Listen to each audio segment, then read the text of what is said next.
Congressman to prevent a financial collapse like we saw in 2008. Do you support President Obama's efforts to regulate Wall Street through reforms like the Dodd-Frank Act?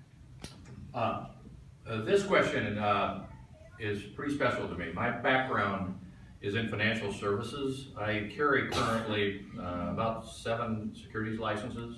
I am a firm principal of a broker-dealer and a registered investment advisor.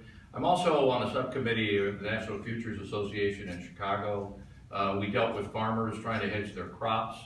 It is a very complex area, and it's one that I take very seriously. I have always been in my career, and will continue to be, on the side of the consumer.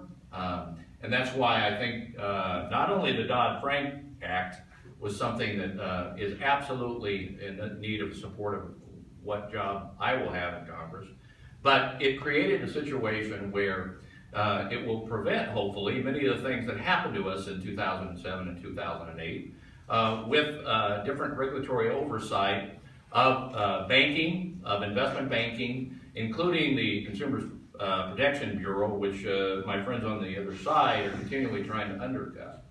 But most of all, it provides some of the benefits that we would have if there is oversight on some of these instruments that were created during that period. And that hopefully would prevent our public and you as taxpayers from having to bail out people on Wall Street. I believe personally that there should be a payback of some of those expenses through a tax on speculation, and that's what I would be in favor of.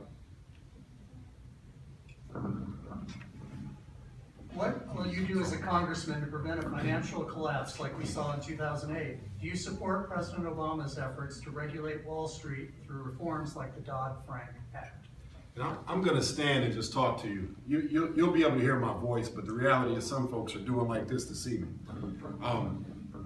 I used to also be an investment broker actually in Chicago many years ago for a small investment house called A.G. Edwards & Sons. And I was a stockbroker when the plane went into the building during 9/11. That was after law school. A lot of our regulations that were impacted and put forth were from the 1929 October 24th stock crash that almost took our country out. That's where a lot of our regulations began. And so to have regulations in the early 90s, late 80s start to unravel what protected us from 1929 makes no sense.